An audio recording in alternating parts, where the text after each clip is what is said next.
dúvida? Está gravando. Ainda somos 11 aqui, né? Professor, diga aí. eu esqueci de uma coisa. Para provar que um subgrupo é subgrupo do grupo, tem que mostrar identidade, inversibilidade e o que mais? Ou você mostra que ele é um grupo com a mesma operação do grupo maior, ou você usa aquela caracterização, né? Que era só mostrar o seguinte. Você mostrar que H é subgrupo, né? De G. Você mostra que o neutro está lá. E que dados dois elementos, A, B, em H, A, B é menos 1, também está em H. Essa daqui é a maneira mais fácil, que eu acho, mais rápido de provar. Ou a outra opção é, seguindo a definição, mostrar que H é grupo. Grupo com a operação de G. Então, muitas vezes isso pode dar confusão. H é um grupo, mas não é a mesma operação de G. Tem que ser na mesma operação de G. Tá? Beleza? Eu tenho essas duas formas. Eu acho essa daqui a mais rápido, né? Porque para mostrar que é grupo, tem que mostrar que é neutro, associativa, que a operação é uma estrutura binária, né? Mostrar inverso de cada elemento. Então, tem 4 coisas. Isso daqui você prova 2 coisas apenas. Um neutro e que, dado 2 elementos, A operado com o inverso de B também está lá. Beleza? Beleza. Pronto. Isso é resolução de exercício? Não, ele só perguntou aqui como é que faria para provar que é subgrupo. Mas se tiver dúvida de exercício, pode perguntar. Eu tenho uma do exercício 30. A 30? Tá. Tá, mostra que... faltou um espaço aqui, né? Mostra que se um grupo não trivial G não possui subgrupo não trivial próprio, se somente se G é cíclico de ordem prima. Tá. Qual foi a sua dúvida? Porque, tipo, as ferramentas que eu pensei em usar, a gente ainda não viu no curso, acho. Porque eu usei Teorema de Lagrange. Mas... tudo bem. O que acontece, o Teorema de Lagrange é válido para qualquer grupo, mas dá para provar o Teorema de Lagrange específico para grupo cíclico sem precisar ser o Teorema de Lagrange. Entendi. Entendeu? Porque o que é que você sabe? Todo subgrupo de um grupo cíclico é cíclico. Então ele vai ser gerado. Realmente, verdade. Então essas coisas você precisa usar. Essa questão não é tão... Claro, com o Teorema de Lagrange ela é rapidinho, né? Realmente. Porque já é quase imediato. Imediato. Mas sem o Teorema de Lagrange, aí você usa isso, sabe? Subgrupo de um grupo cíclico é cíclico, então é gerado por um elemento. Isso é gerado por um elemento. Aí você pode, meio que, esse exercício é meio provocativo, porque já faz você pensar no Teorema de Lagrange, para quem não conhece o Teorema de Lagrange, provar uma versão mais simples do Teorema de Lagrange, que é restrito ao grupo cíclico. Entendi. Quando eu vi, a primeira coisa que eu pensei foi...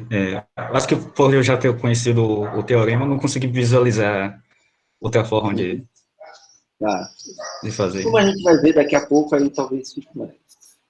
Tá certo. Mais tranquilo. Beleza?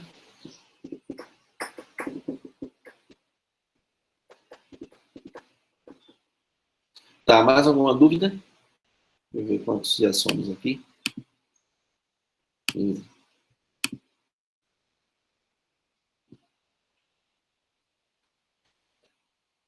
Eu vou atualizar a lista com exercícios de permutações. Que essas próximas... Hoje e mais 2 aulas, se eu não me engano, a gente vai falar bastante de grupo de permutações, diedrais, alternados e ciclos. Tá?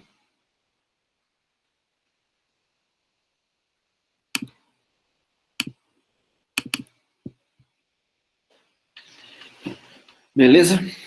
Acho que vamos começar, né? Se aparecer... O pessoal tá chegando, somos 15, mas aparecendo a gente vai conversando. Desistência após atividade. Como é que pode desistir depois da atividade? Se já está desistindo na primeira atividade, não pode, né? Que é isso? Fraquejando. Tem que seguir, viu? Qualquer coisa, pode parar, dúvida, perguntar. Não desanime. Vamos lá, vamos para a aula. Ó.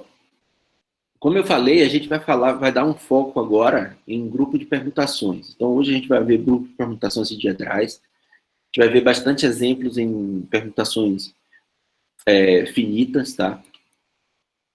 E aí, nessas 2 ou 3 aulas, se eu não me engano, nas próximas, hoje mais 2 aulas, a gente vai ver só sobre isso. E por que esses grupos são tão importantes, tá? Para a teoria de grupo. Então é o seguinte, a importância de tal grupo é devido ao teorema de representação de Cayley. O que é que fala esse teorema? Esse teorema garante que qualquer grupo, ele é isomorfo, talvez quem não conhece ainda essa palavra, a gente vai ver daqui a pouco. Ele é isomorfo a um grupo de permutações. O que quer dizer isso? Todo grupo, ele é, quando eu falo isomorfo, ele é, digamos, igual, entre aspas, porque não vai ser o mesmo conjunto que vai gerar o grupo, mas tem o mesmo comportamento de um grupo de permutação. Então, estudar um determinado grupo específico é equivalente a estudar um grupo de permutação. Então, esse teorema é extremamente importante, porque está dizendo assim, ó, todo grupo eu consigo olhar como grupo de permutação. Quem está vendo álgebra linear, ou quem já viu, talvez, em álgebra linear, também tem algo parecido com permutações, que todo espaço vetorial você pode ver como um espaço de matrizes, tá? Isso aí também pode ver. E, desculpa, toda a transformação linear pode ser... são os operadores lineares. Né? Isso. Também tem essa questão das matrizes para espaço vetorial, mas aí é uma teoria um pouco mais avançada, que é a teoria de Mori. Mas sempre tem, em matemática, sempre vai aparecer esses tipos de teoremas de representações. O que é isso? É você sempre olhar determinada teoria, então modelos para essa teoria, ou seja, estruturas dessa teoria, elas têm sempre uma uniformidade, eu sempre consigo representar de determinada forma.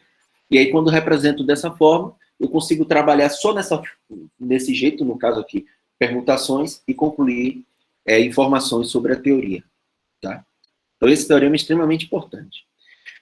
Então, vamos lá. A gente já viu, inclusive, um pouco de teoria de grupo de permutações, né? Então, a definição e a ordem desse grupo a gente já viu.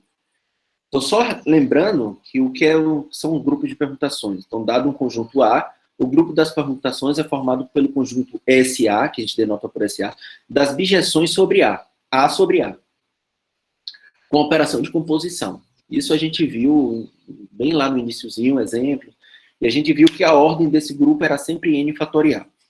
Foi a gente chegou a discutir isso aqui. Tá?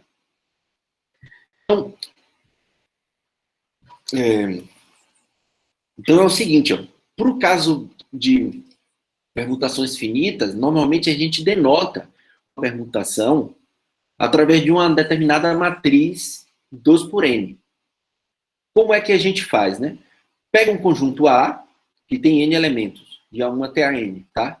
Então, apresentamos uma permutação, ou seja, um elemento do grupo, né, esse cara aqui está em SA, como sendo o seguinte, só representando por essa matriz, ou seja, aqui é o elemento A1, e aqui, na linha de baixo, eu coloco o seu correspondente da sua imagem, tá? E aqui é a sua imagem, aqui é a sua imagem. Dessa forma que a gente vai começar a representar uma permutação em SA, tá? Por que a gente vai fazer isso? Porque vai ficar muito mais fácil de a gente fazer de a gente operar com a composição quando a gente tem caras desse tipo. Beleza? Ficou claro aí como é que a gente vai apresentar as permutações? Sim. Beleza, vamos ver um exemplo aqui, ó. Tem outra forma também, né, que é através de ciclos. Aí é quando é ciclo, a gente vai ver na próxima aula. Ok. que são ciclos. Só que a gente vai ver também toda a permutação pode ser escrito como uma composição de ciclos, enfim. Isso tudo é o teorema que a gente vai ver aqui. Tá? Então, vamos fazer um exemplo aqui. Vou pegar um exemplo simples, né? Seja o conjunto A, vou chamar de A. 1, 2, 3, 4, 5, tá? Então, se eu pegar a função que faz o seguinte, ó, a função f que vai de A em A, né? Onde f de 1 é 2, f de 2 é 4, o f de 3 é 3, o f de 4 é 5 e o f de 5 é 1. Então, como é que eu represento essa permutação, né? Como é que eu represento? Observe que isso aqui é uma abjeção, viu? Não tem dois elementos com a mesma imagem. Tá? Então, a representação desse cara vai ser o seguinte, né? Que é o meu f eu represento como sendo... Na primeira linha eu coloco os elementos de A, beleza? E na linha de baixo eu coloco as suas imagens, de cada respectivo, tá? Então, no caso, embaixo do 1 eu coloco o 2, embaixo do 2 eu coloco o 4, do 3 eu coloco o próprio 3, do 4 eu coloco o 5, e do 5 eu coloco 1. Então, esse daqui é a minha permutação, F. Beleza? É a minha permutação F. Ficou claro aí? Sim. Vamos ver outro aqui, ó. Pega agora um G. Vai de A em A. Agora o G é dado pela seguinte matriz, ó. 1, 2, 3, 4, 5. E aqui o 4, 2, 1, 3. E aqui o próprio 5. Beleza? Então, quando representa assim, você tem que ler o seguinte. A imagem do 1 é 4. A imagem do 2 é o próprio 2. A imagem do 3 é 1. A imagem do 4 é 3. E a imagem do 5 é 5. Beleza? Tá, e agora se eu tenho essas duas representações, ó, a F é essa e a G é essa, como é que vai ficar o nosso F bola G? A mesma coisa. Então é uma permutação, lembra, a composição no grupo de permutações continua sendo uma permutação, uma abjeção. Então eu vou representar a partir da matriz. Então 1, 2, 3, 4, 5, beleza? E embaixo de cada um desses elementos eu vou colocar a respectiva imagem de F bola G. Aí como é que eu faço isso? Ó? Primeiro eu tenho que aplicar a G, né? F bola G de 1, eu aplico primeiro a G, depois eu aplico a F. Então, quem é a imagem de 1 em G é 4. Beleza? Aí, depois que eu peguei o resultado da imagem de G, eu aplico F sobre a imagem de G de 1. A imagem de 1 sobre G. Então, ó, G de 1 é 4 e F de 4 é 5. Então, na verdade, 1 vai para 5. Beleza? Vamos lá. De 2. G de 2 é o próprio 2. E quando eu faço F de 2, vai para 4. G de 3 é 1. F de 1 é 2. Tá? G de 4 é 3. F de 3 é o próprio 3. Então, esse cara aqui vai para 3. G de 5 é o próprio 5. E F de 5, 1. Então, aqui vai para 1. Então, esse é o meu F bola G. Entenderam? Viu como é simples fazer a composição quando você tem essa representação para o caso finito? Entendi, mas... Pode perguntar. Professor, se, no caso, as linhas de cima, tanto de F quanto de G, são iguais, se fossem diferentes? Isso. Não pode. Porque, lembra, eu estou pegando permutações sobre o mesmo conjunto. Eu só posso operar permutações no mesmo conjunto. Então, lembra que a gente está em S, esse cara aqui pertence em SA. Então, são os elementos de SA. Esse cara daqui também pertence a SA. Então, eu estou olhando permutações sobre o mesmo conjunto. Então, esses primeiros elementos aqui sempre vão ser o mesmo. A gente vai ver mais na frente, quando a gente falar de ciclo, uma coisa um pouco diferente que pode trazer esse tipo de confusão. Mas inicialmente não, é o mesmo cara, tá? Beleza? Beleza. Pronto. Quem outro tinha outra pergunta? Tá. Para complexo segue a mesma ordem? Que complexo? Como assim? O senhor está trabalhando com 1, 2, 3, 4, 5. Eu já pensei no senhor dificultando, colocando o número completo. Então, não, pronto, beleza. Sua pergunta é ótima, eu vou responder daqui a pouco. Entendi qual é a sua pergunta, agora eu entendi. Antes de responder a sua pergunta, eu vou pedir para vocês calcularem o G bola F.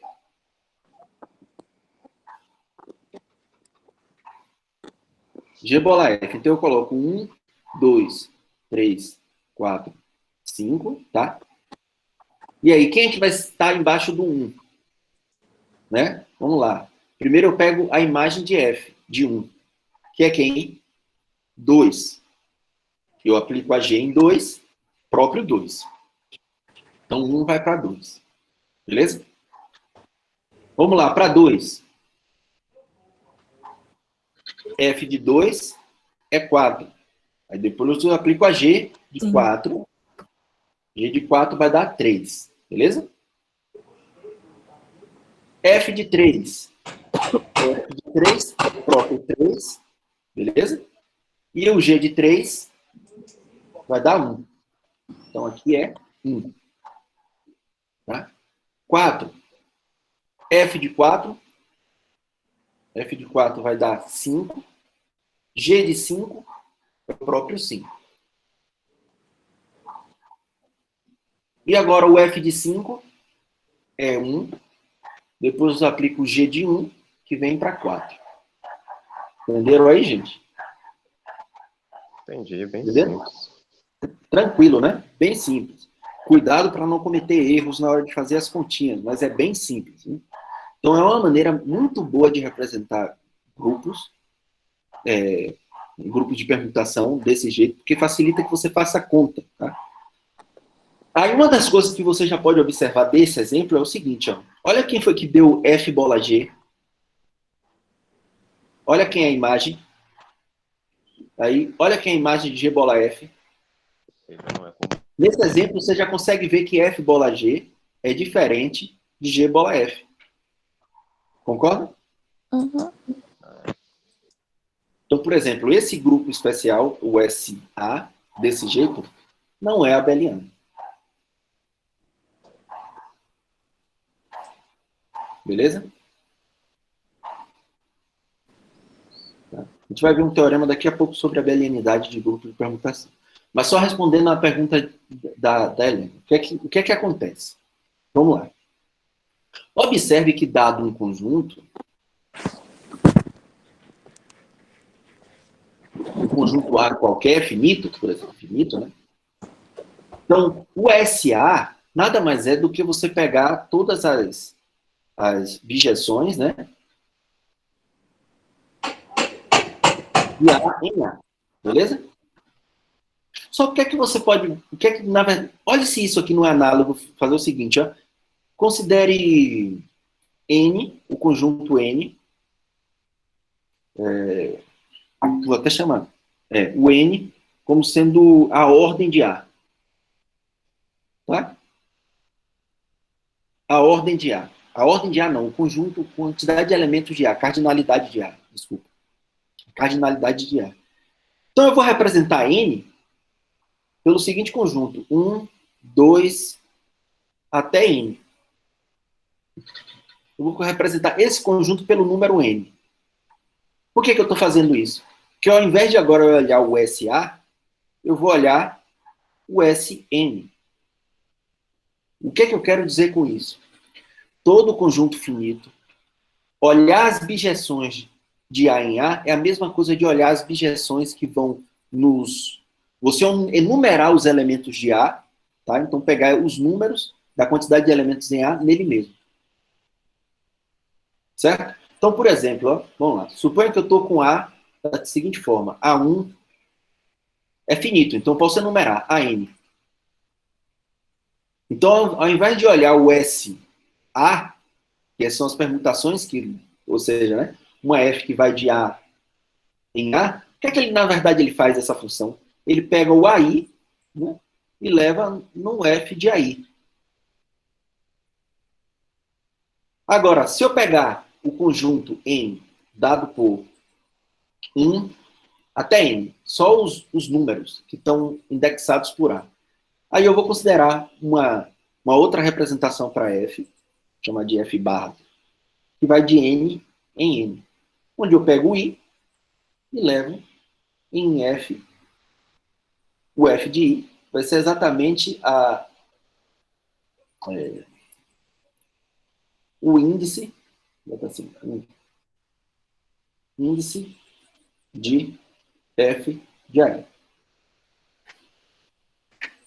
Ainda não entenderam? O índice seria, nesse caso, 1, professor? Seria o índice desse cara daqui, ó. Vamos ver um exemplo. Vamos ver um exemplo concreto. Suponha que F de A1 vai em A3. F de A2 vai em A1.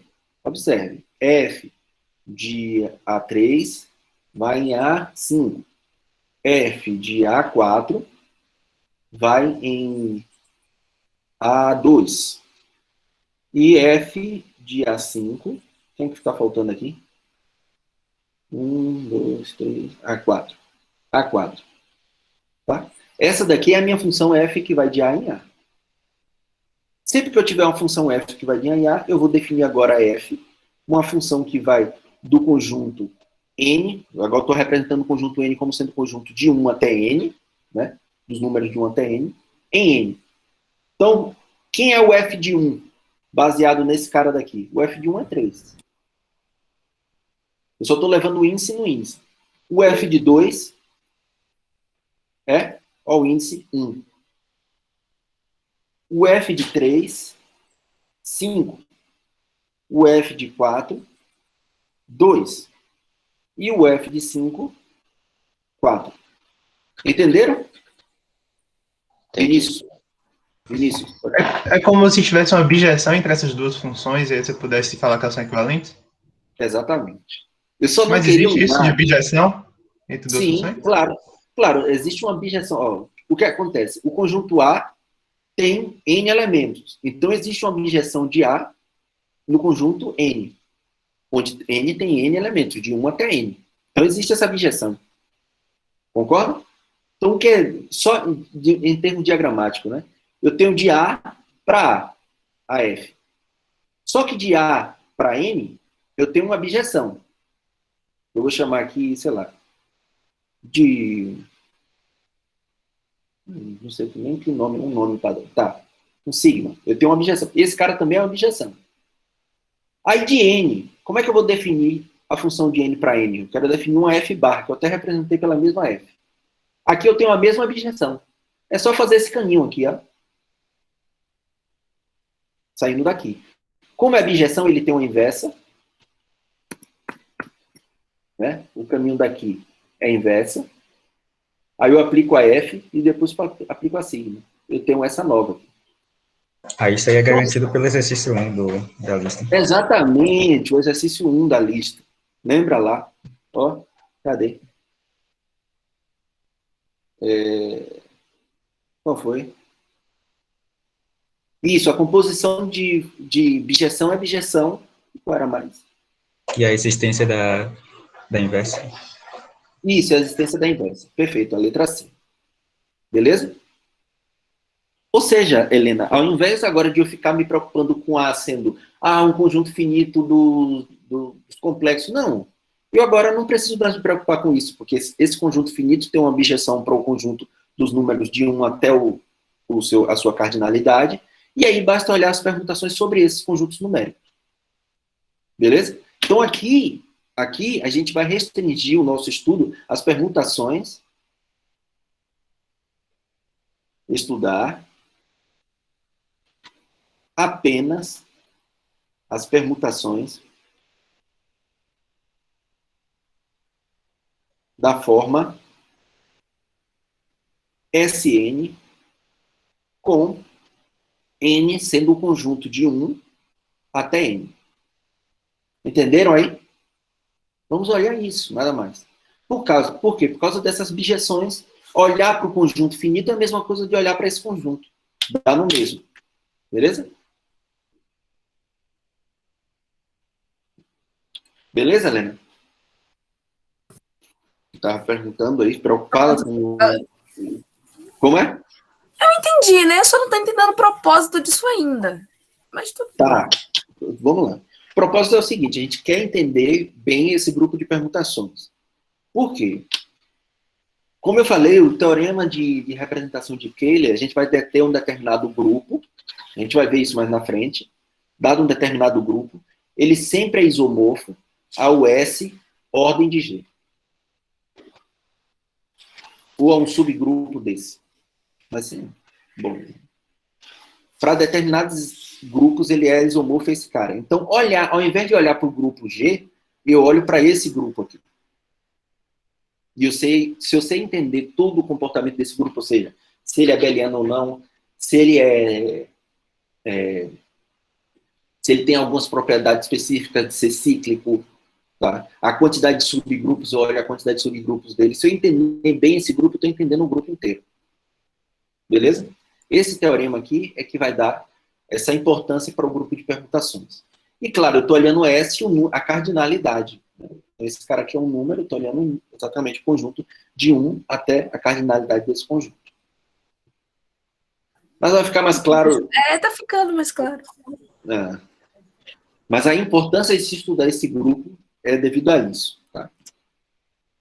Então vamos lá. Primeiro, aqui, o que eu acabei de falar tudo aqui, eu coloquei como uma observação aqui, eu tinha esquecido. Né? Dado o conjunto finito de tamanho n, temos sempre uma bijeção entre A e o conjunto de 1 até n. Assim, sempre denotaremos o conjunto das permutações SA por Sn. Beleza? Em vez de olhar o SA, eu vou olhar sempre o Sn. Uma outra coisa para simplificar é o seguinte, algumas vezes eu vou evitar de colocar a bolinha, tá? Quando eu não colocar a bolinha, colocar GF, eu estou falando que é G bola F, tá? Só para algumas vezes... Em alguns livros vocês vão ver isso, por exemplo. Tá? E quando eu colocar F2, Fn, eu estou falando a composição N vezes. Beleza? F2 é compor F com o próprio F. F3, F composto com F composto com F. Isso aqui só algumas observações para a gente dar continuidade. Entendido até aí, gente? Tem alguma dúvida?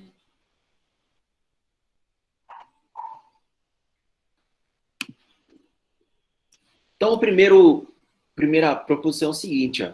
Sn não é abeliano para n maior ou igual do que 3. Tá? Como é que eu vou provar isso? É bem simples. Seja n maior ou igual do que 3. Assim, podemos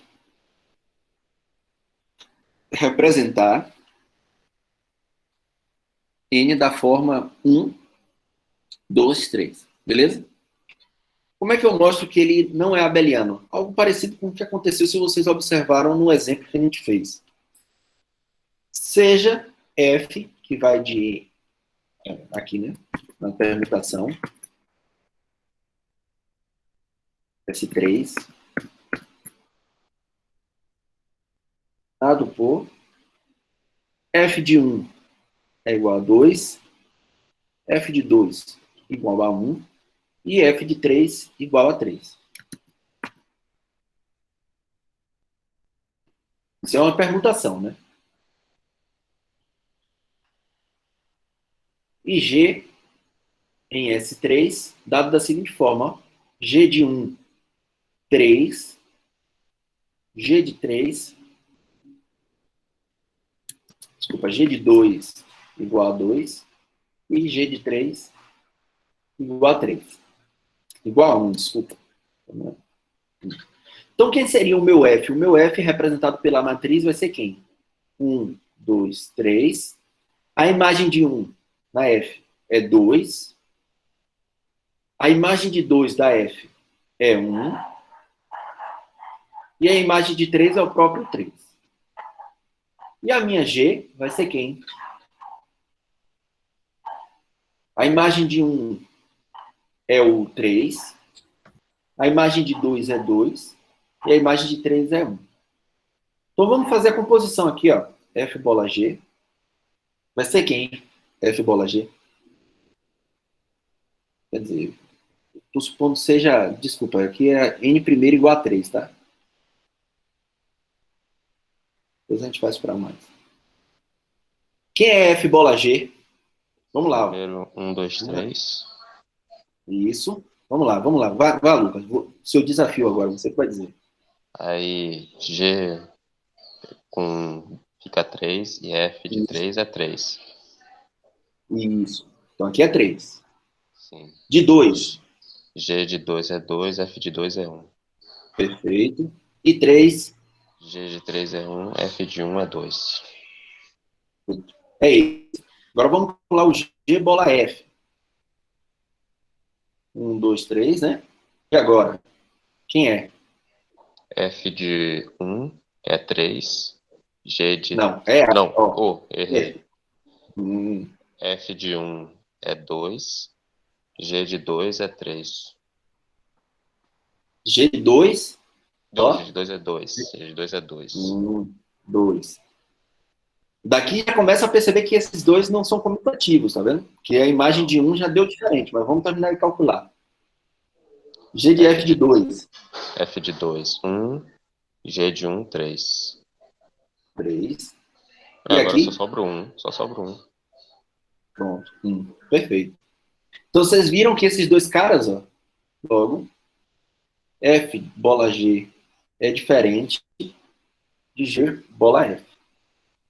Tá? Então, para o caso 3, ele já não é comutativo, tá? Assim, o S3 não é comutativo. Como argumentar para o Sn? Para N qualquer maior que 3, o que é que a gente faz? É só fazer o seguinte, ó. Basta tomar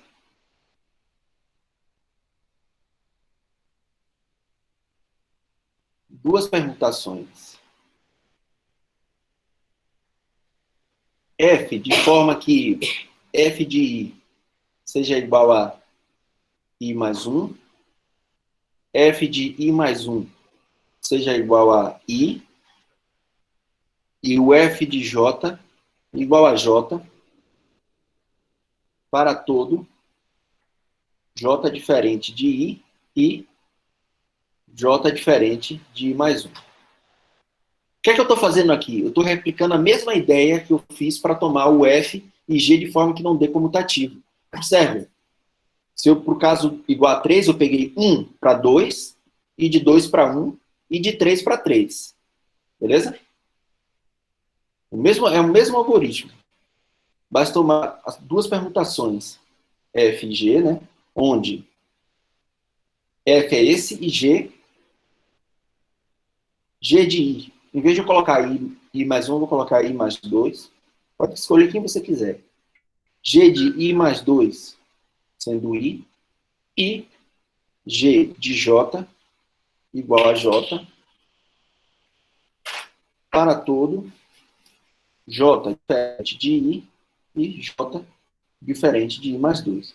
Olha, observe que é o mesmo argumento que eu fiz, que é um argumento mais geral que eu fiz por caso N igual a 3. O G, eu escolhi G de 1 sendo 3, ou seja, se o I é 1, I mais 2 é 3. O G de 2 ficou 2, porque o J é diferente de I e I mais 2. E G de 3, que é I mais 2, dando I.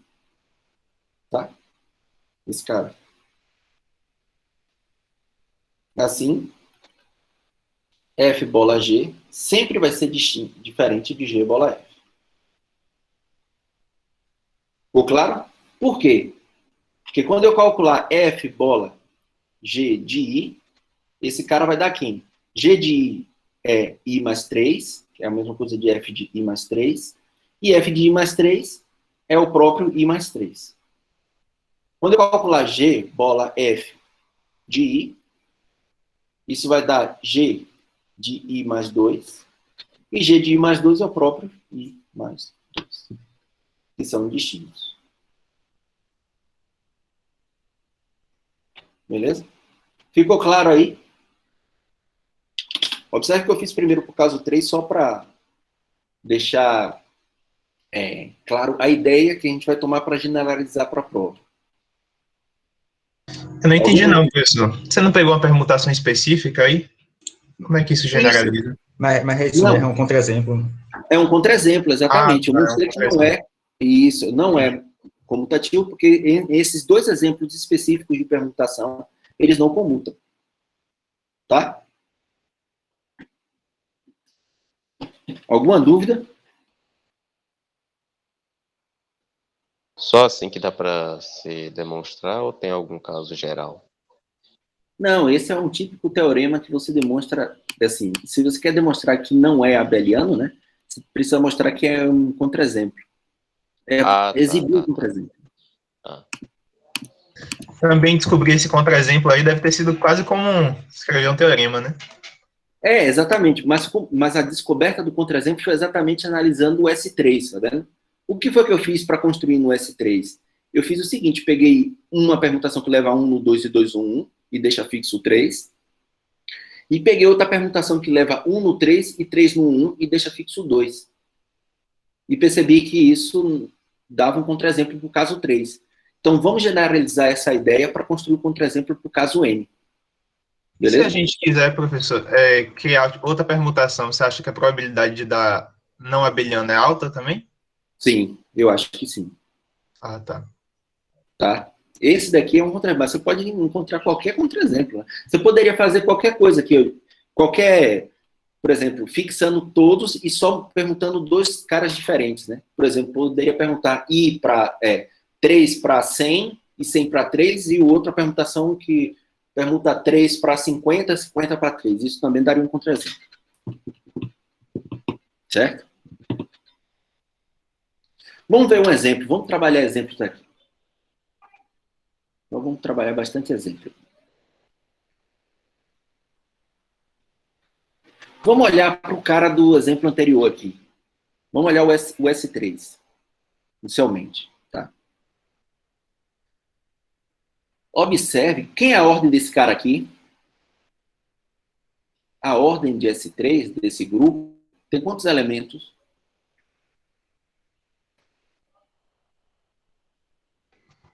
Quantos elementos? 6, né? Que é 3 fatorial, que é 6. Lembra? Ele tem 6. Então, esse daqui dá para a gente dizer todos, né?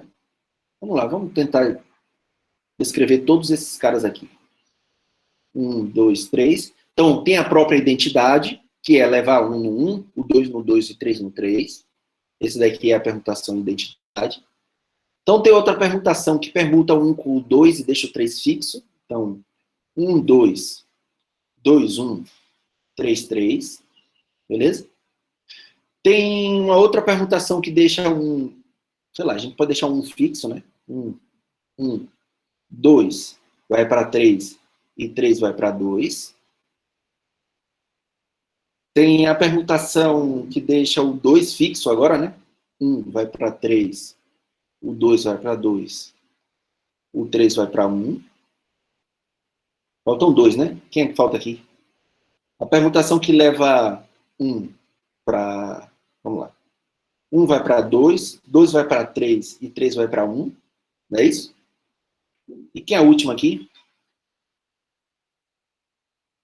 É 3, 1, 2. Isso, 1 vai para 3. Isso. O 2 vai para 1, né? E o 3 vai para 2, não é isso?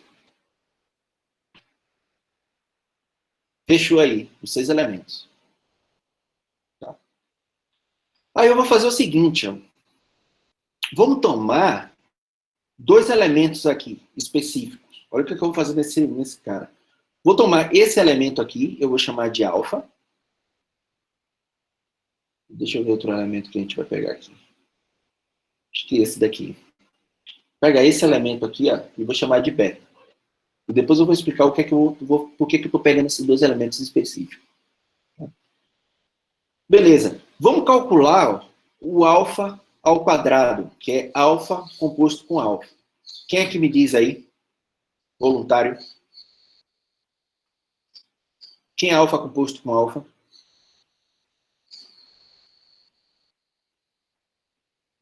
Alguém? Mas quem é que você está chamando de alfa? Esse cara aqui, ó, essa permutação, tá vendo aqui? Ah, tá, eu não tinha visto. Não. O alfa é esse, o beta é Peraí, esse. eu vou tentar. Onde... Pronto. Um vai em 3, né? Ah, me desculpa, Dio. Não, pode ir. Agora Peraí. não tem mais, não.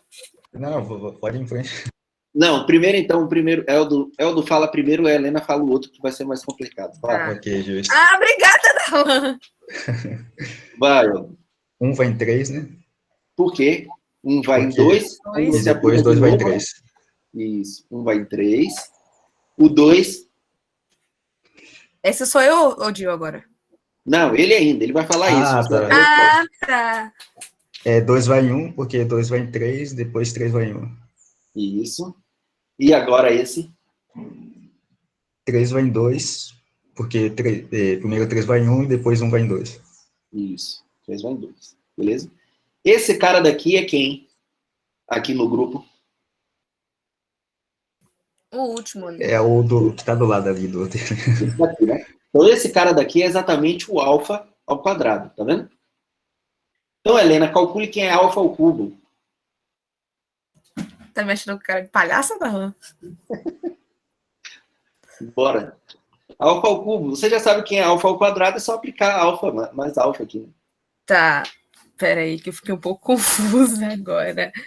O 1 vai em 3, só que o 3 vai no 2, então 1 equivale a 2. Peraí. Onde é que 3 vai no 2? Aqui. Não, esse daqui é o alfa ao quadrado. Depois você tem que aplicar mais alfa. É alfa ao cubo, ó. Alfa ao cubo é a mesma coisa de alfa composto com alfa ao quadrado. Que palhaçada. Então, alfa ao quadrado Então, é esse. 3 vai... O 3 vai em 1 de novo. 1 vai em 1? Isso, 1 vai em 1. O 2. O 2 vai no 1 e depois vai no 2. É o 2. 2. E o 3? Eu não consigo enxergar para além do outro slide. Não, mas vai pode. ser 3. Claro. Exatamente. Se é uma permutação, não pode repetir. Então, aqui só pode ser 3. Sim. Que é exatamente a identidade. Tá? Legal. Então, por aí, uma das coisas... Ou seja, aqui está o alfa 3, né? O alfa 3, que é a identidade. Então, uma coisa que você já sabe que a ordem de alfa é 3. Concorda? Ó, a ordem de alfa é 3. Acabou aí.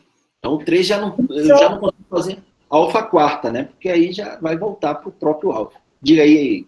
Eu fiquei meio confusa com esse último exemplo de Helena. Vamos lá. O que é que ela fez, né? Ela vai calcular o alfa ao cubo. O que é alfa ao cubo? É alfa composto com alfa ao quadrado. Onde alfa ao quadrado foi exatamente o que Eldon calculou, que é esse daqui, tá? Ô, Nayara, fica mais fácil de imaginar como se alfa ao quadrado fosse, sei lá, um gama. Porque quando tá ao quadrado fica confuso. Aí você finge que são duas operações normais. Só que no lugar do segundo vai ser o que já tá ao quadrado. Exatamente. Então, ó, o que é que ela fez? Ela pegou esse cara daqui, que é o alfa ao quadrado, então vamos lá. 1 vai no 3, beleza? E aí, quando vai aplicar o alfa, ela pegou o 3, vai no 1. Então ficou 1, vai no 1. 1 vai no 1. Ok, entendi. Entendeu? O resto, já, eu acho que já segue a onda, né? O 2 vai no 1, vai no 2, então o 2 vai no 2. Isso. Agora vamos fazer a mesma coisa. Então você, Nayara, vamos ver se você pegou a pulando. Vamos calcular o beta ao quadrado, que é beta composto com beta. Olha lá, ó. O beta ao quadrado. Eu vou até escrever o beta ao quadrado aqui, ó. Só para ficar na mesma. Certo. Então, 1, 2, 3. Então, que é o beta composto com beta, tá? O beta, como é que faz, né? 1 vai no 1, né? Isso. Aplicou a primeira vez, 1 vai no 1. E aí? 1 vai no 1 de novo. Pronto, perfeito. 1 vai no 1. O 2. O 2 vai no 3, o 3 vai no 2, então o 2 vai no 2. Perfeito. E o 3? O 3 vai no 2, o 2 vai no 3, então o 3 vai no 3. Identidade. Perfeito. Então também é identidade. Viu? Tá vendo aqui? Uhum. Também a permutação e identidade. Então, a ordem de 2 é a ordem de beta ao quadrado. Não, a ordem de beta, desculpa. A ordem de beta é 2. 2? Isso. Não é 2, porque quando você elevou ao quadrado, ele deu a identidade. Esse cara daqui, ó, deu a identidade. Ah, sim, entendi. Beleza? Então, até agora, eu só encontrei esse, o beta, a identidade. Então, agora, vamos compor outro voluntário para fazer alfa, bola, beta. Alfa, bola, beta. Quem é que vem aí?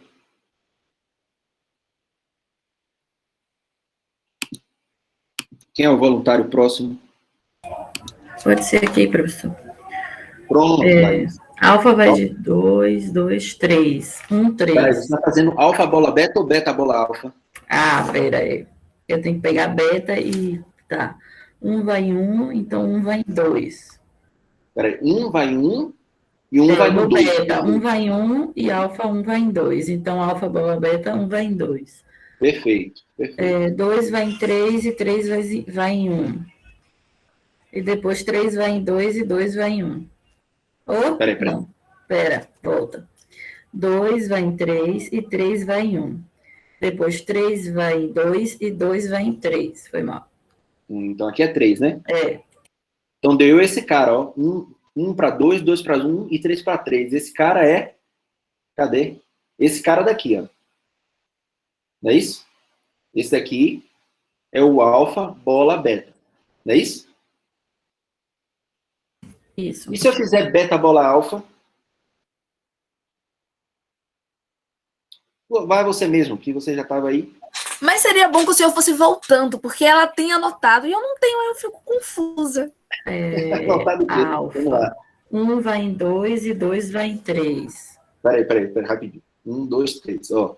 Beta, bola, alfa. Vamos lá. Beta, bola, alfa. Alfa, 1 vai em 2 e beta, 1 vai em 1. Isso, então vai ser 1. Por que eu falei? Não, peraí. 1 vai em 2. 1 vai em 2. 2 vai em 3, foi mal. Isso. 2 vai em 3. 2 vai em 3 e 3 vai em 2. 3 vai em 2. E 3 vai em 1 e 1 vai em 1.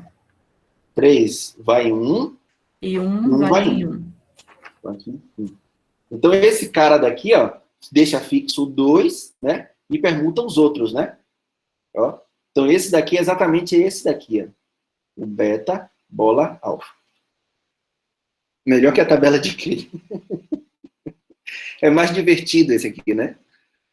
Então, observe. Ó. Então, todos os elementos de S3 é gerado por alfa e beta. Tá vendo? Então, esse daqui, ó, além de eu determinar que a ordem de alfa é 3, a ordem de beta é 2, temos que o S3 ele é gerado pelo conjunto alfa e beta. Concorda?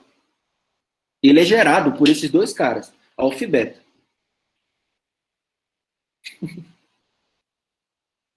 Eu ia fazer uma pergunta de natureza mais questionadora.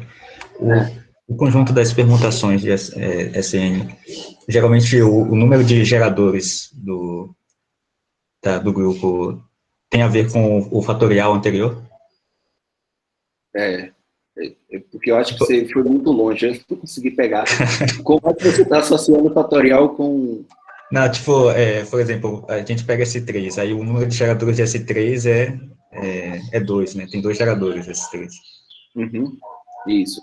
Será que se a gente pegar S4, o número de geradores de S4 é 3?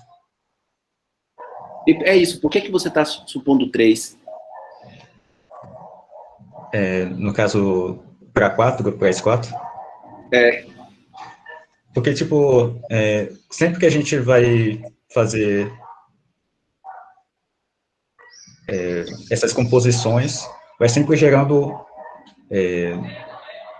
os elementos, né? E eu percebi uma coisa que geralmente a ordem de um elemento em conjuntos como esses, assim, tem a ver com a divisão.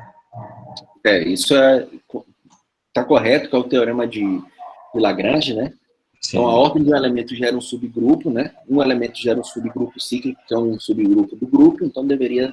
A gente vai ver isso mais para frente.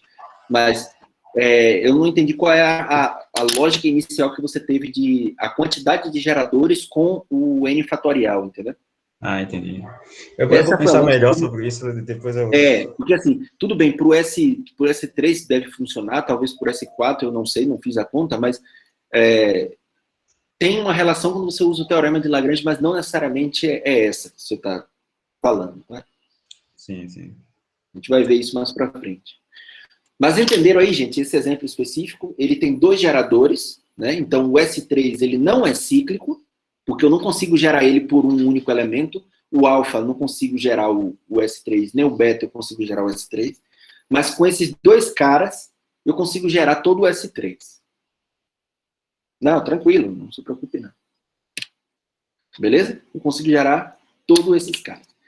Aí agora, o que é que a gente vai fazer? Vamos comparar, porque aí você poderia me perguntar, professor, mas como é que você sabia? Claro, obviamente já tem uma pergunta clara para essa pergunta, e eu vou dar a resposta, né? Uma pergunta retórica. Como é que você escolheu exatamente o alfa esse cara e o beta esse cara? Por que não escolheu outros 2 caras e fez essa mesma construção aí? Por que exatamente esses 2 específicos? Tem uma razão para isso. Primeiro, a primeira resposta que você poderia dar é porque você é o professor, você já viu isso e já sabe. Mas tem uma explicação lógica para isso. Vamos olhar o seguinte, ó. Vamos olhar o seguinte. Deixa eu ver se eu consigo pegar um triângulozinho aqui. De forma geométrica. Pega um triângulo. Pronto. Vamos pegar um triângulo. Vou pegar mais triângulos aqui.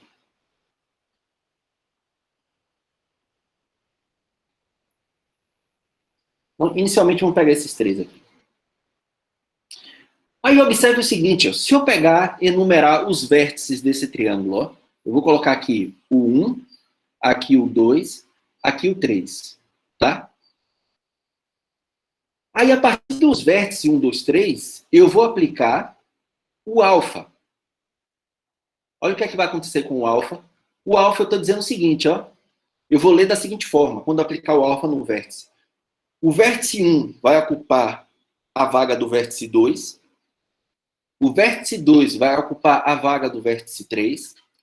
E o vértice 3 vai ocupar a vaga do vértice 1. Beleza?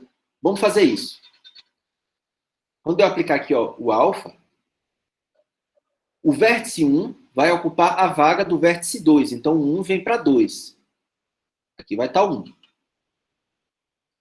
O vértice 2 vai ocupar a vaga do vértice 3. Então, ele estava aqui, ele vem para aqui. Beleza? E o vértice 3 vai ocupar a vaga do vértice 1. Então, no lugar de 3, de 1, eu coloco 3. O que foi que eu fiz com esse alfa aí?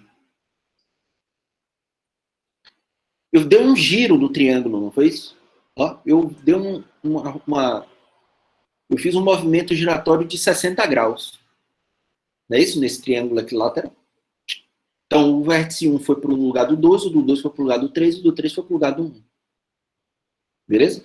Se eu aplicar aqui agora o alfa de novo, então quando eu aplicar o alfa de novo sobre esse cara, na verdade eu estou aplicando quem? Alfa ao quadrado, não é isso? Mas vamos aplicar o alfa nesse cara seguindo a mesma lógica. O vértice 1 agora vai ocupar a vaga do 2, então ele vem para aqui, beleza?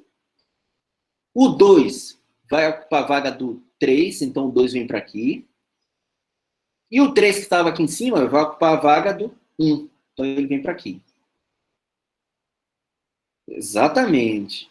Então esse cara daqui foi o alfa 2, tá vendo? O alfa 2 eu dei 2 giros. De 60 graus, né? Uma rotação de 60, mas uma rotação de 60.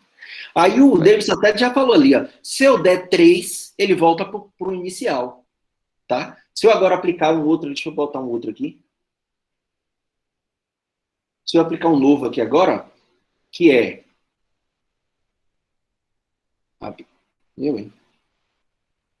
Esse cara daqui quer aplicar de novo o alfa. Esse daqui vai ser o alfa terceira, né? Então, é só aplicar o alfa nesse cara. Então, o 1 vai ocupar o lugar do 2. O 2 vai ocupar o lugar do 3. e o 3 vai ocupar o lugar do 1. Então ele voltou para o inicial. Então esse cara daqui é a identidade. É a rotação identidade. Então, se a gente pudesse usar, por exemplo, se fosse 4 elementos, 1, 2, 3, 4, poderia representar com um quadrado. Isso, esse é o próximo exemplo, Lucas. Perfeito. Esse é o próximo exemplo. Que vai ser um pouco diferente das permutações. Isso eu vou chamar a atenção. Então, como alguém já falou ali, o Davi escreveu ali 60 ou 120. Vamos lá. O alfa é você fazer uma rotação de 60. O alfa 2 é fazer uma rotação de 120. E o alfa 3 é fazer o quê? Uma rotação de 180. Que é a mesma coisa da identidade. Beleza? Ficou claro aí? O que é que o alfa está fazendo? O alfa, ele está... professor, eu achei que quando ele voltava para a posição inicial era 360. Não. 180. 180. Nesse caso aí. Tá? Vamos para o... Vamos agora olhar o beta. O que é que acontece com o beta? Tá? Com o beta. O beta, só vou colocar 3 aqui. O beta tem a ordem 2. Então, vamos enumerar de novo, né? 1, aqui, o 2 e o 3. E aqui agora eu vou aplicar o beta. Vamos lá olhar o beta.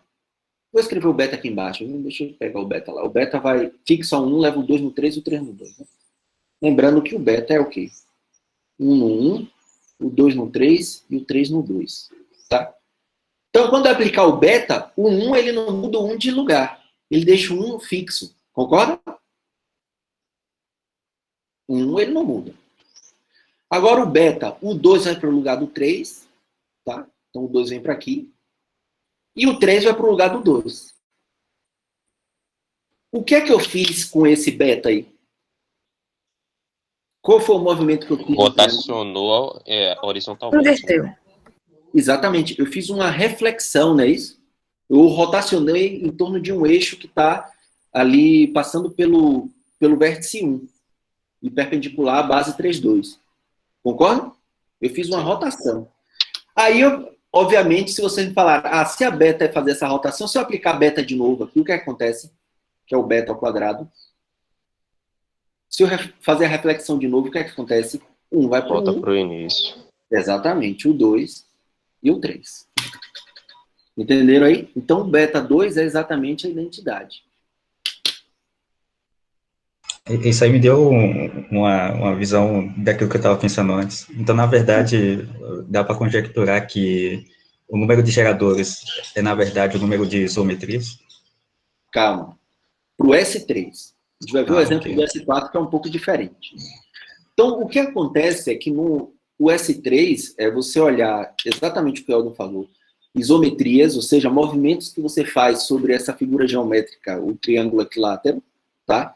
E você não altera a sua... Ou seja, é isométrico, né? Você não altera a forma. Deixa eu ver o que... Nossa, eu escrevi no... Bom, deixa eu fazer uma mudança aqui, que esse cara daqui era para estar aqui. Pronto. Tá? Então, o que eu fiz? Eu fiz um movimento de... movimentos de rotação e de reflexão, que a gente chama, né? Em torno, como se eu estivesse aqui, ó, tomando esse eixo aqui. Ó. Pegando daqui, ó. E fazendo exatamente a reflexão. Beleza? Tá. Aí você pode me perguntar, professor, mas aí apareceu outro cara ali, né? Você poderia falar assim, professor, então por que você não faz... Deixa eu pegar aqui agora. Deixa eu pegar outro. Vou pegar outro aqui. Você poderia falar assim, professor, mas agora, por que você pegou esse? Você poderia pegar agora o eixo de giro que fixa o 2, né? Vou pegar aqui, coloca aqui assim. O 2. Pega mais um. Vocês vão entender por que eu estou querendo fazer. Deixa eu pegar aqui o 2. o vértice 2. Peraí, deixa eu pegar um. Quero desenhar de uma maneira. Ele fixa o 2, aqui está 1 e aqui está o 3. Né? Aí eu posso pegar o eixo que está ali no 2. Ele deixa fixo o 2.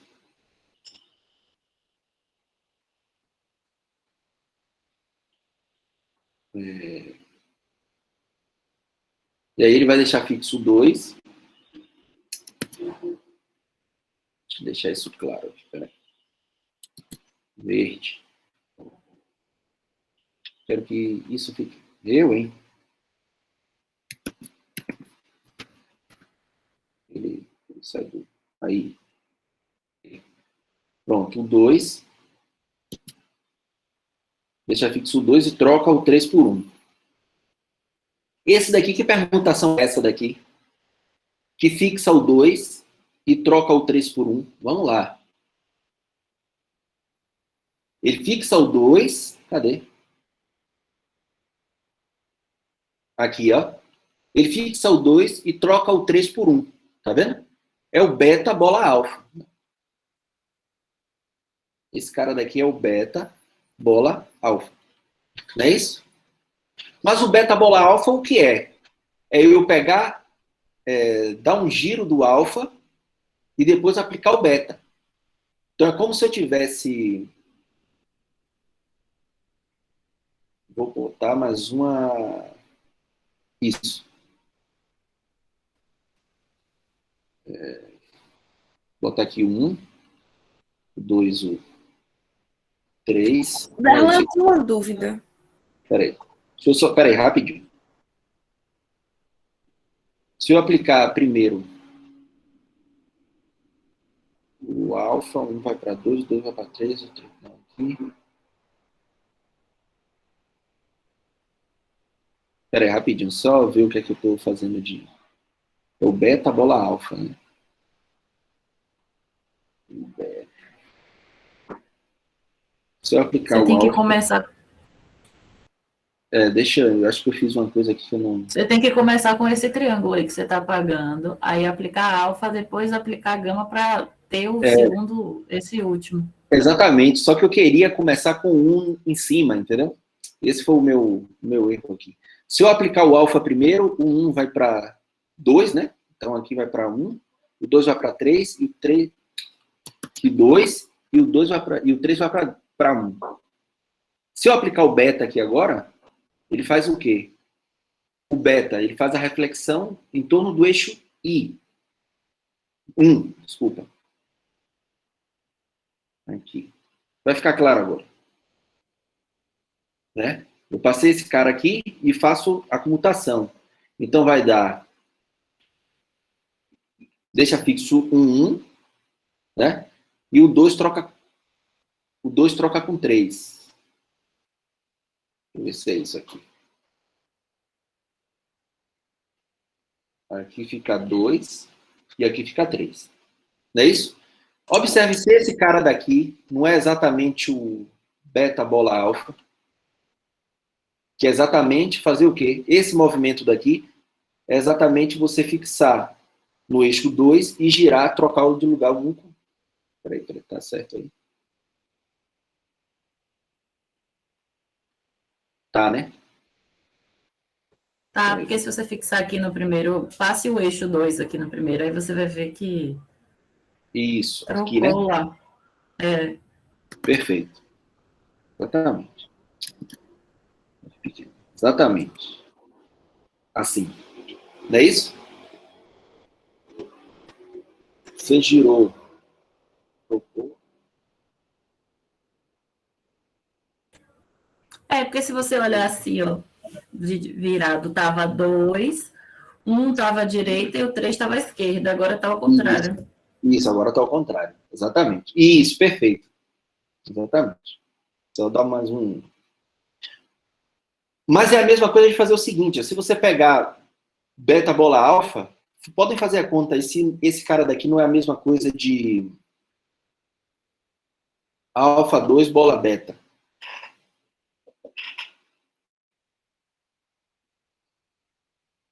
Se aplicar beta primeiro, que é trocar esse U2 por 3, e depois girar 2 vezes. Vou ver se está correto aqui. Girar uma vez, um vai para 2, depois um vai para 3, vem para aqui. Exatamente. Não é isso? Esses dois caras são iguais. Podem fazer a conta. Se você voltar na imagem anterior, você vê que tem o alfa 2. Aí você só trocou agora o 3 e 1. Exatamente. O daqui vem para aqui, né? E depois eu troco o 3 por 1. Aí ele vai cair nesse cara daqui, exatamente. Não é isso? Perfeito. Beleza, gente? Ficou claro essa ideia de fazer isometria sobre o triângulo? Pode perguntar, Helena. Parece que esqueceu de mim, não é mesmo? Darlan, eu tenho uma dúvida. Diga. Eu passei 30 minutos tentando explicar a minha dúvida para Dil, mas também não deu muito certo. Mas acho que agora eu consigo deixar claro a minha dúvida. O senhor estava falando que vale a abelianidade quando vai até n menor que 3, correto?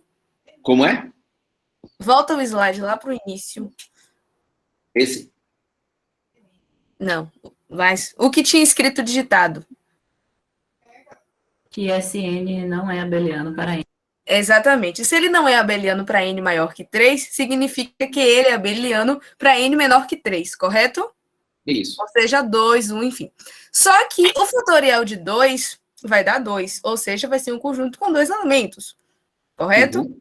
O de Sim. 3 vai dar 6. Isso. Pronto. Só que a gente viu lá no início que para um conjunto ser abeliano, não para ser abeliano, mas se ele tivesse até 3 elementos, ele seria abeliano. É por isso que a partir de S com n maior que 3, ele já não é mais abeliano? Decorre disso? Isso. Ele tem mais... Então, ele já não cai na hipótese daquele teorema, né? Ele vai ter Aquele que a gente viu lá no início. Isso. É por isso que n tem que ser menor que 3? Maior do que... Não.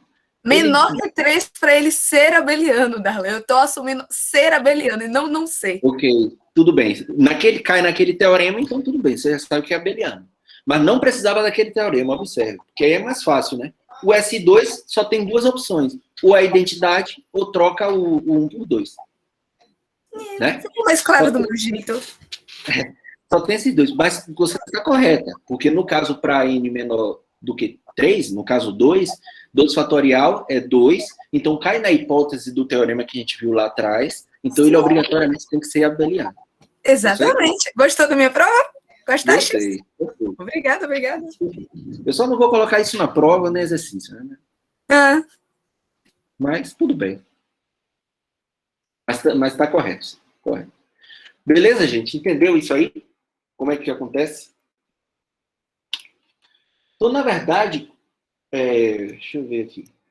Esse cara daqui, esse movimento que a gente faz em figuras geométricas planas regulares, né, de rotação, né, numa quantidade de graus que é preservando a métrica, né, a isometria e as reflexões, esse grupo é chamado de grupo diedral. Aqui, ó.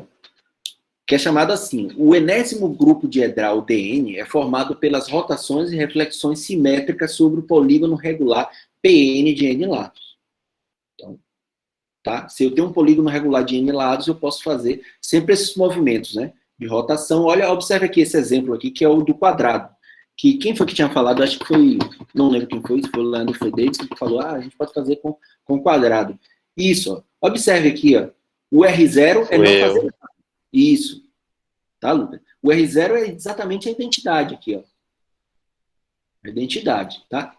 Aí, o R90. O R90 é você dar um giro de 90 graus. Então, vai o 1, vai para o 2, o 2 vai para o 3 vai para o 4, o 4 vai para o 3 vai para o 4. E o 4 vai para o 1. Beleza? Aí, fazer 2 giros, né? Observe que esse daqui, o R180 é a mesma coisa do R90 composto com R90. Não é isso? Então, que é esse cara. E depois você pode dar 3 giros. Se você der mais um, ele volta pro original. Beleza? Ele volta pro original. E aqui também a gente tem todas as reflexões que não altera, né? Observe. O 1 troca o 2 e o 4 com 3 e 2. Troca o 1 e o 2 com 3 e 4. Tá vendo? Troca o 1 com 3 e o 2 com 4. Aí, a pergunta que eu vou fazer para vocês é o seguinte. No exemplo anterior, que é esse daqui, né? O D3, que é o diedral 3, que é fazer todos esses movimentos com a figura, coincide com o S3, com as permutações com 3 elementos. Beleza? Agora vamos ver se vocês pegaram. Todos os movimentos que eu posso fazer com um quadrado são esses, de reflexão e rotação. Qual é o elemento? Eu pergunto para vocês, D4 é igual ao S4? Não. Não. Por quê?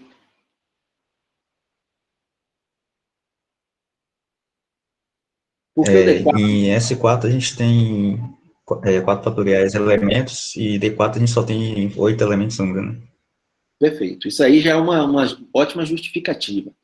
Você já falou, né? O S4 tem 4 fatorial elementos, e esse D4 tem menos, que são só esses movimentos que eu posso fazer.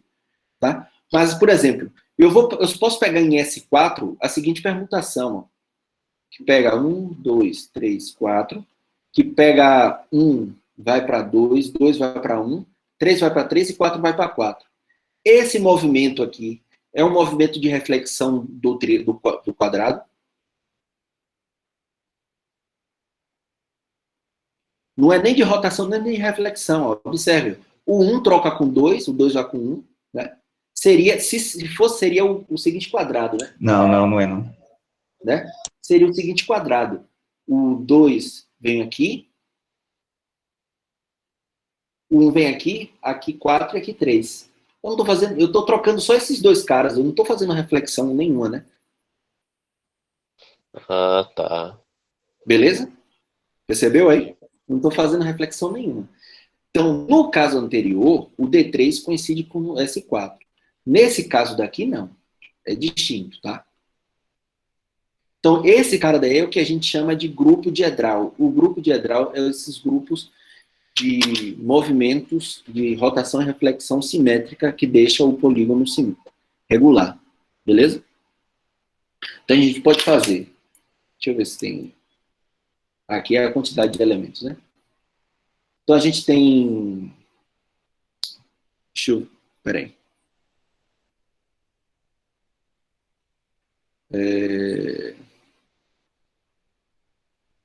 Só lembrar o que... a gente pode construir o D4, o D5, né?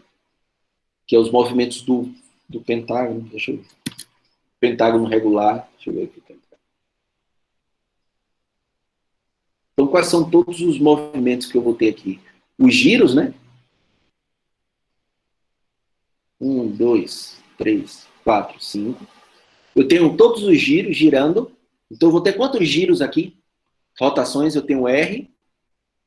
Eu tenho R ao quadrado, né? Tenho R ao cubo, que é ao quadrado, o 1 vem para o 3. O R ao cubo, o 1 vem para o 4, né? E tem o R a 4. Concorda? Eu tenho 4 rotações. Se eu fizer mais uma, ele volta para a posição inicial. E reflexões, eu tenho quantas aqui? Vou chamar de reflexão, não sei que letra. F. Eu tenho sobre esse eixo daqui, né?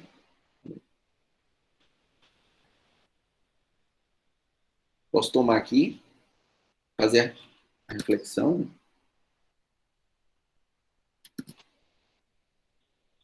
Aqui. Então, temos todos esses eixos. Esse e esse. 1, 2, 3, 4, 5. Então, tem um F. Um F. Um F1. Vou botar em vermelho. Eu tenho um F1, um F2, um F3 um F4, um F5. Tá? Pode perguntar, Vinícius. As rotações não tem alguma relação com Z5, não, nesse caso? Porque a forma como você pode operar as rotações me lembra aritmética modular.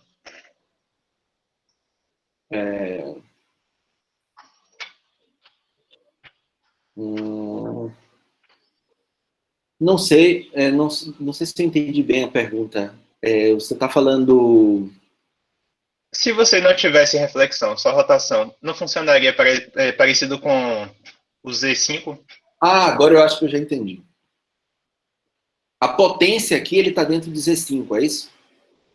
A potência aqui que você faz sobre as rotações está dentro do Z5. Ou seja, você está dizendo... Vamos ver se você... Ou seja, em DN, o diedral com N, eu tenho quantas rotações? Eu tenho R, né? Eu tenho todas as rotações em Zn, né? As potências em Zn. Isso. Né? Então eu posso dizer assim, as rotações são sempre RK com K pertencente a Zn. Beleza. Isso eu concordo com você. Entendi. R ao quadrado seria um elemento de Zn, né? O quadrado, a potência que está dentro de Zn, né? Uhum. Mas quando você... Exatamente. Se você faz, por exemplo, N mais uma rotação, ele volta para 1. N rotações é como você voltar para o zero. Para a rotação não fazer nada. Concorda? Uhum. Né? Aqui o zero, quer dizer... porque aqui tem uma rotação. Aqui tem identidade ainda, que não é fazer uma rotação elevada a zero. Né? Tem uma rotação a mais que é você não girar, você deixa intacto, que é a identidade. Então tem a rotação 1, a rotação elevada ao quadrado, a rotação elevada à terceira. É como se aqueles expoentes ali fossem elementos de Zn. De Zn. Isso tudo bem. Mas isso não usa não, né? Mais para frente. Não. Acho que não tem... tudo bem. A gente pode explorar de uma maneira diferente, quando a gente olhar subgrupos dentro dos diedrais. Isso é uma coisa que pode ser explorado nesse sentido. Mas não me dê ideias de questões, não. Eu não falei nada não, professor. Eu estou quieto aqui. Mas o que acontece... até da gravação isso aí. Mas o que acontece é o seguinte, o DN, ele é diferente do SN, tá? Então, o DN sempre é diferente do SN. A gente acabou de ver o D4, ele não é o S4, mas o DN sempre está contido no SN. Tá?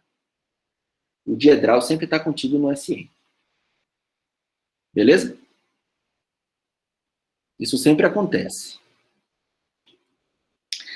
Tem uma observação que eu queria colocar aqui, não sei se eu coloquei aqui, só peguei assim. Deixa eu ver se tem mais... Aí uma das coisas que a gente já poderia perguntar, por exemplo, né? Pergunta mais óbvia. Será que DN é subgrupo de SN? Isso é uma das coisas que a gente já pode investigar. Deixa eu ver se tem... deixa eu só chamar uma observação para uma coisa aqui, ó. Em alguns livros,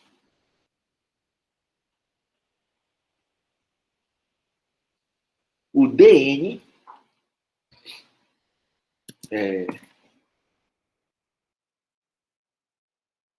não vou nem botar DN. O diedral com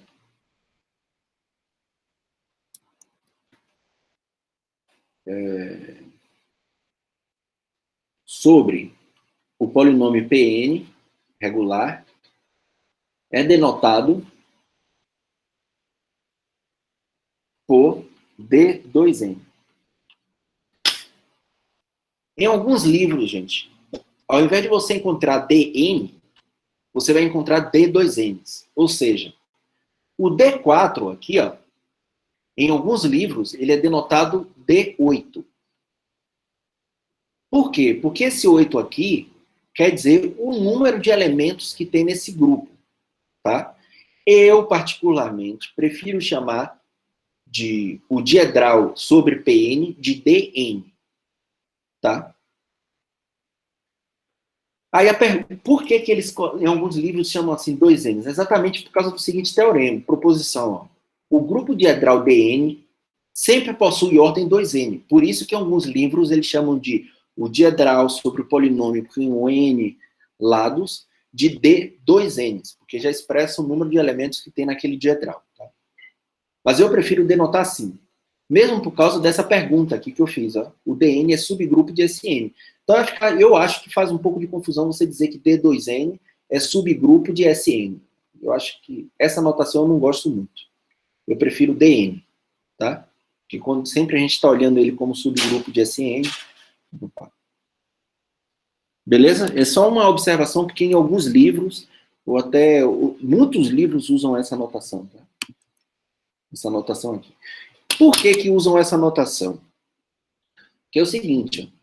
Quando se iniciou o estudo desses tipos de grupos diedrais, eram algo independente da teoria de permutações. Então, o geômetra lá estava preocupado com essas isometrias. Então, olhava essas operações e não via isso como permutações, tá? Como um caso particular de algumas permutações. Depois de algum tempo que se uniu essas duas abordagens. Então, vamos lá, vamos fazer a prova dessa proposição aqui. A prova é simples. Né? Por que ele tem exatamente essa quantidade de... Então, dado um polígono regular, Pn, de n lados. Os movimentos de rotação simétrica, né? Rotação simétrica. Quais são, né? N. Então eu faço N rotações. Lembra aqui do 5? Eu faço 5 rotações, né? Então são N rotações de ângulo. Qual é o ângulo aqui que eu giro? Para um de N lados. 180 sobre N. 180? Não, né? É 2πk sobre N. Com K igual a de 0 até N menos 1. Concorda com isso aí? 0, então é rotação que eu não faço nada. Se for K igual a 1, então é 2N dividido por N, né? Observe, por caso N igual a 5, né? Então eu tenho o 0, tá? Eu tenho 0, eu tenho 2π sobre 5, que vai dar quanto? Que é um giro de quanto? 2π sobre 5.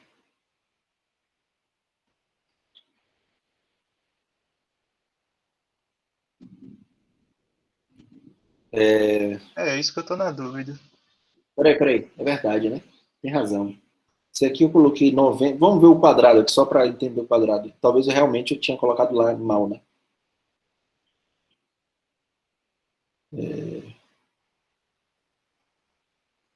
Tem razão. Eu olhei o ângulo errado. Olha o ângulo que eu olhei. Eu olhei esse ângulo, mas eu tenho que olhar o ângulo central, né? Então o ângulo é de 120. Concordo, Davi.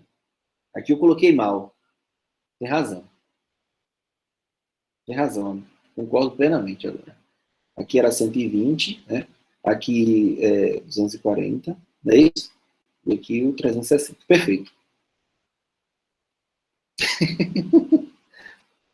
Perfeito, está certíssimo. É o ângulo central. Eu estava olhando o ângulo de um vértice, né?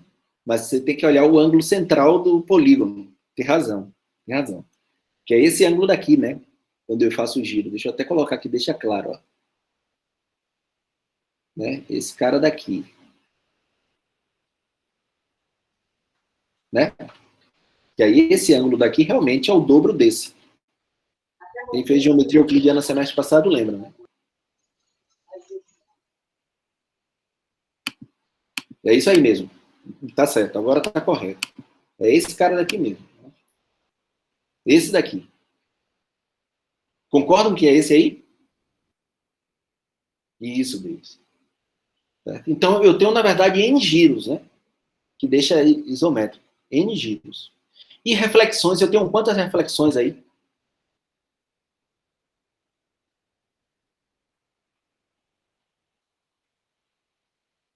Temos também quantas reflexões? N reflexões, né? Isso.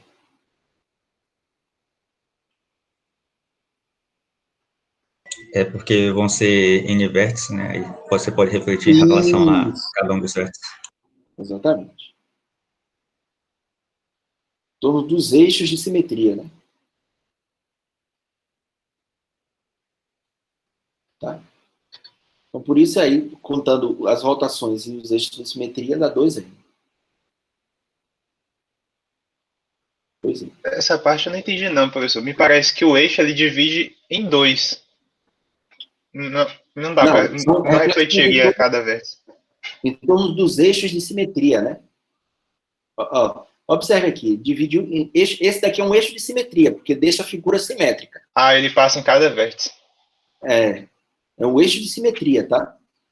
Ele passa, nesse caso aqui, ele passa em cada vértice, eixo de simetria. Observe eu estava pensando no quadrado.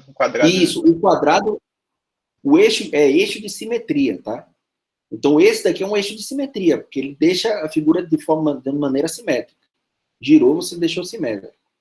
Tá? Beleza? No caso aqui, o eixo de simetria são exatamente os que passam pelos vértices. Então, você não teria que diferenciar os que têm vértice par e o que tem vértice ímpar? Não, porque exatamente... Ah, tudo bem. Talvez a dúvida está o seguinte. Ó. O que são eixos de simetria, né? Talvez isso aqui que não ficou definido. Né? O que são eixos de simetria? Onde é que eu escrevo aqui? Coloca como uma observação. Eixos, simetria, são, como é que eu posso dizer? Como é que eu posso definir eixo de simetria de uma maneira formal? Né?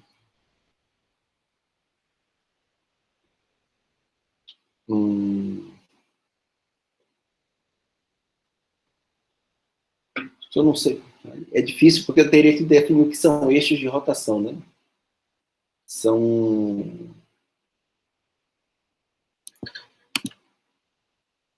Como é que eu posso definir um eixo de simetria?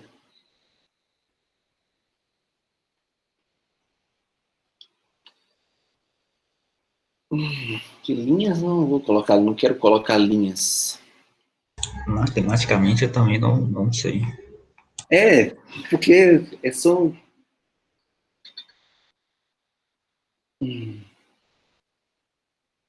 São retas. Vou colocar retas.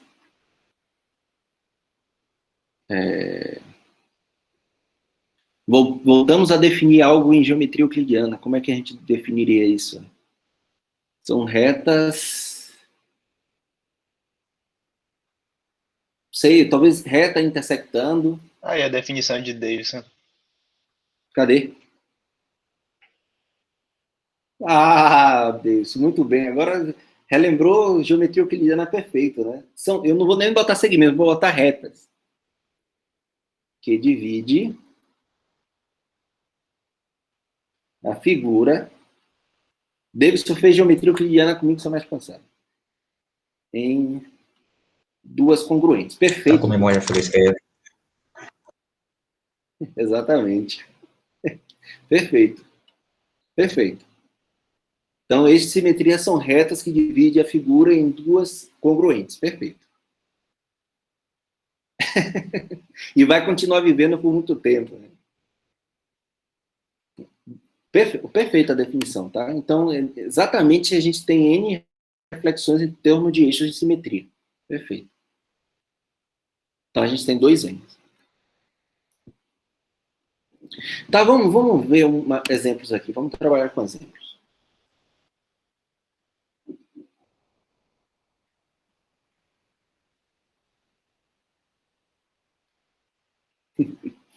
Deixa eu ver aqui quem é que a gente pega, né?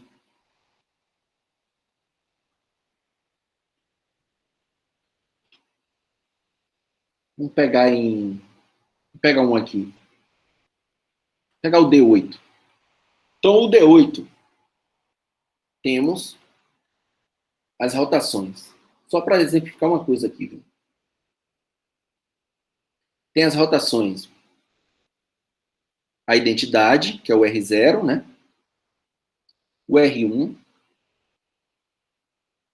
O R2, né? Quer dizer, o R, o R1. O R2. O R3. O R4. O R5. O R6 e o R7. Aí o que é que eu queria chamar a atenção de vocês é o seguinte. Mas e as reflexões, né? O eixo de reflexão. Basta tomar um, tá? Basta tomar um. Seja S uma reflexão simétrica de P8. Vou regular com 8 lados. Eu peguei o P8, não sei nem se eu tenho aqui. Deixa eu pegar o P6, só para exemplificar isso aqui, para ficar claro. Tá? Até aqui.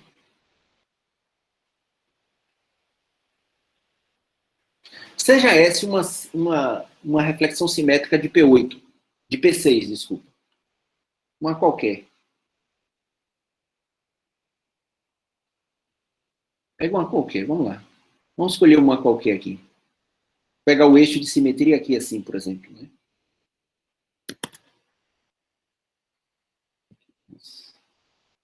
Pega esse eixo aqui. Vou colocar o nome aqui, os vértices. 1, 2, 3, 4, 5, 6. Observe que é o seguinte, esse daqui é o S, tá? O movimento de girar aqui em torno desse cara é o S. O movimento S. Beleza? Observe que se para eu fazer qualquer outra reflexão em torno de qualquer outro eixo, sempre vai ser S composto com uma rotação. Concorda? Deixa eu ver se é isso aqui mesmo que eu estou pensando.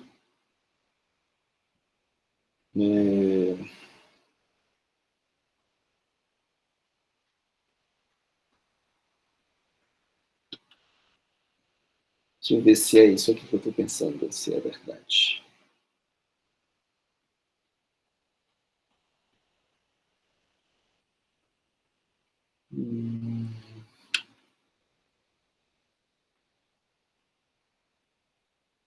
O que ele poderia deixar?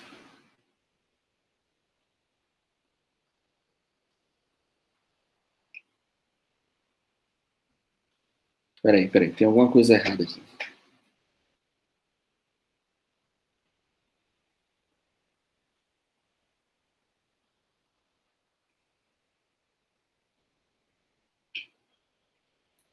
Peraí. Tem alguma coisa que eu estou enxergando de maneira errada aqui, viu?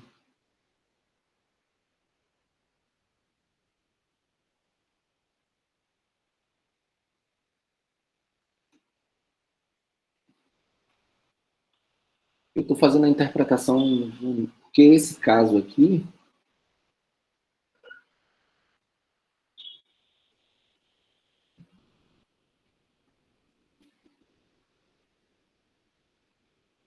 Isso. Esse daqui... Bom, vamos olhar todas as reflexões desse cara daqui, do P6, antes de eu falar isso aqui, para ficar claro. Quem são as reflexões do P6? Vamos escrever em termos de permutação. Um primeiro S, a gente pode considerar como sendo quem? 1, 2, 3, 4, 5, 6. Vamos ver isso aqui só para... Vamos lá. Quem são as permutações? A reflexão que eu faço nessa figura, uma das que eu posso fazer.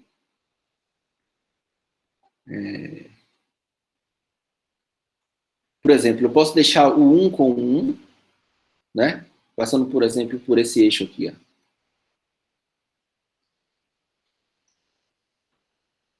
Que aí talvez tenha alguma coisa errada que eu estou fazendo. O 2 vai no 6, não é isso? Aí o 3 vai no 5. Isso.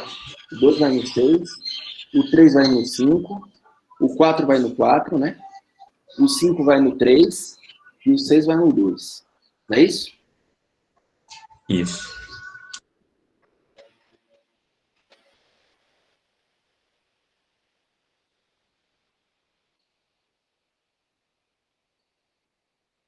Vamos ver uma outra aqui. Agora, se a gente... Como é que eu vou escrever? O que eu quero agora é... Uma outra assimetria que eu posso é tomar o eixo...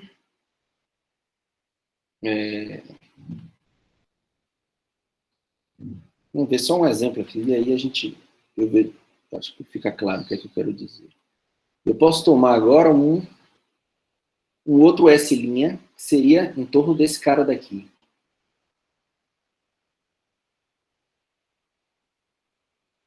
Se isso está correto. Senão...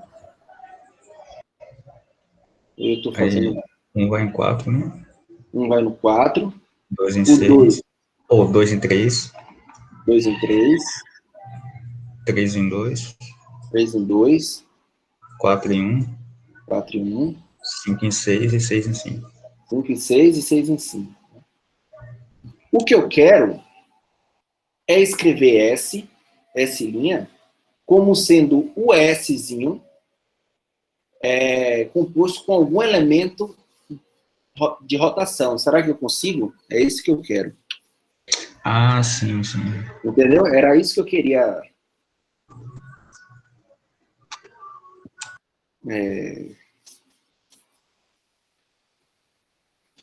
Como é que... Quem seria aqui?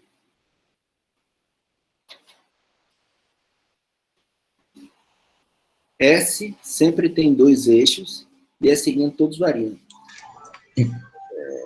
Isso aí parece uma rotação em que você... Basicamente todos os elementos estão trocando de lugar, né? É como se você pegasse o 1, rotacionasse 90 graus, eu acho. Tem alguma coisa que eu não estou... 90 não, 180, eu acho.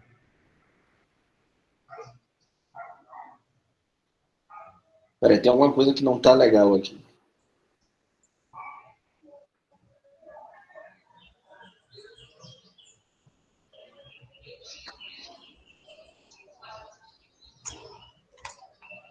Para o N ímpar, eu sei que sempre vai passar pelos vértices. Agora esse daí está dando... Tá, vamos por causa do N ímpar. E depois a gente pensa para esse. Vamos lá. Para o 5, né? O Pá está dando um problema. Espera aí. Deixa eu pegar os 5 aqui. E depois a gente vai pensar sobre isso. Para o 5 eu tenho as rotações, né? O D5. A gente tem a identidade, o R, o R2, o R3, o R4. Não é isso? Tá. E aí eu escolho um eixo qualquer aqui. Vamos lá. Dá um nome. 1, 2, 3, 4, 5. Deixa eu escolher um eixo aqui.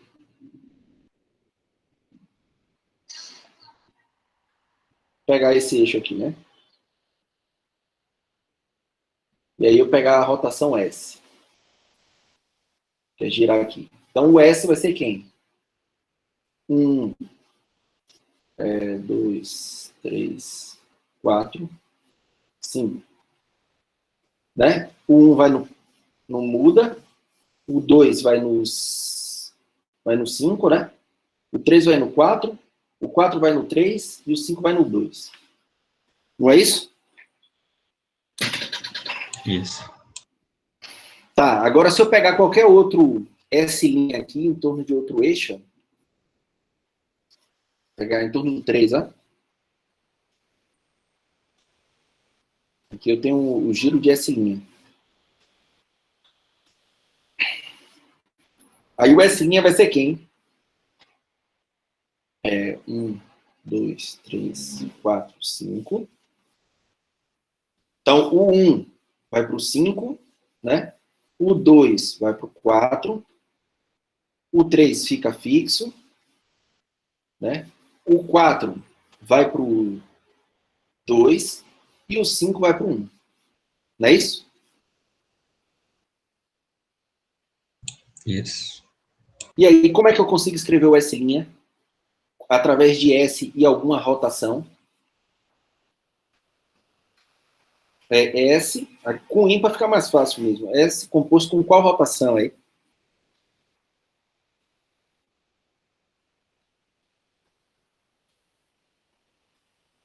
R2, não é não? Vamos lembrar, quem é o R2? 1, 2, 3, 4, 5. O R2, ele faz o quê? Ele pega um 1, 3, né? 1 vai para o 3, o 2 vai para o 4, não é isso? O 3 vai para o 5, o 5 vai para o 2 e o 4 vai para o 1, não é isso? Quando eu operar R com esse cara, o que vai acontecer? 1 vai para 3 e 3 vai para 3. Quer dizer, 1 vai para 3 e 3 vai para 4. Não, tá errado. Né? É isso que eu tava vendo aqui. É 1. Peraí. Peraí.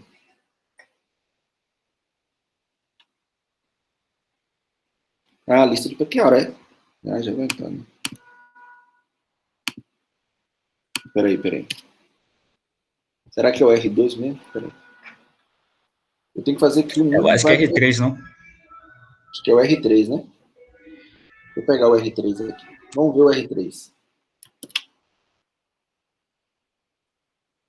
Vamos ver o R3 aqui, como é que fica. A gente volta a discutir na próxima. Mas vamos ver. Esse daqui é o R3. O R3, o 1 vai para onde?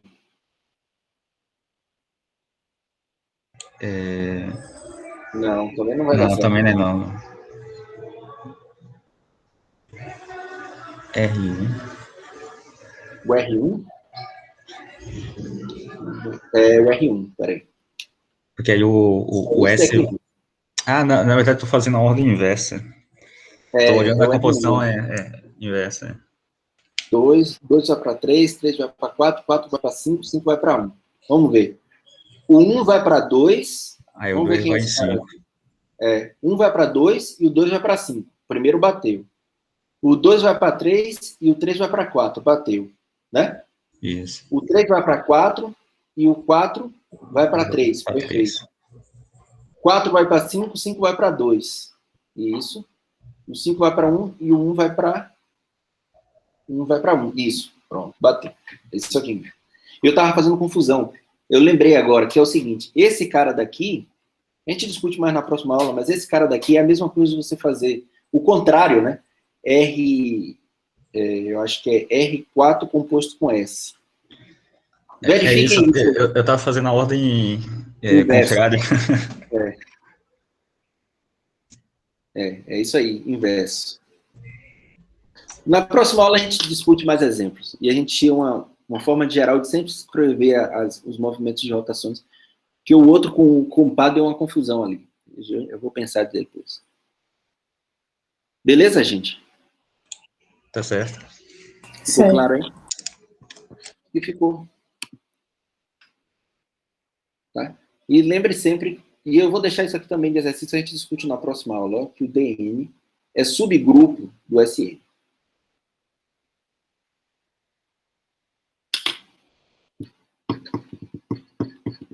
Beleza? Então, na aula de segunda, a gente discute mais. Valeu, tchau, tchau. Tchau, gente. Valeu, professor. Tchau. Bom final Tchau, de semana. Darlan. Isso. Valeu, tchau. Bom final de semana para todos. Darlan. Diga aí. Quando é que você vai entregar a atividade? Antes Já da começou. prova. Ah, que ótimo. É. A prova daqui a um mês. Não, antes da próxima. Então, tá. o que acontece é o seguinte, eu sempre tento corrigir sábado. Amanhã eu não vou conseguir, mas talvez no próximo sábado eu consiga. É porque o seu é a primeira demonstração. Eu vou corrigir. No próximo sábado eu devo estar enviando a nota para vocês. Davidson sabe que semestre passado era assim, todo sábado, meio-dia, mais ou menos. Você vai ver um crime lá que eu cometi na lista de exercícios, só percebi depois. Nas questões aí? É. Vou ver se é um crime muito grave. Ai, eu dando saltos voadores. Ai. Foi quase isso aí mesmo. De onde você tirou isso, Helena? Da minha cabeça.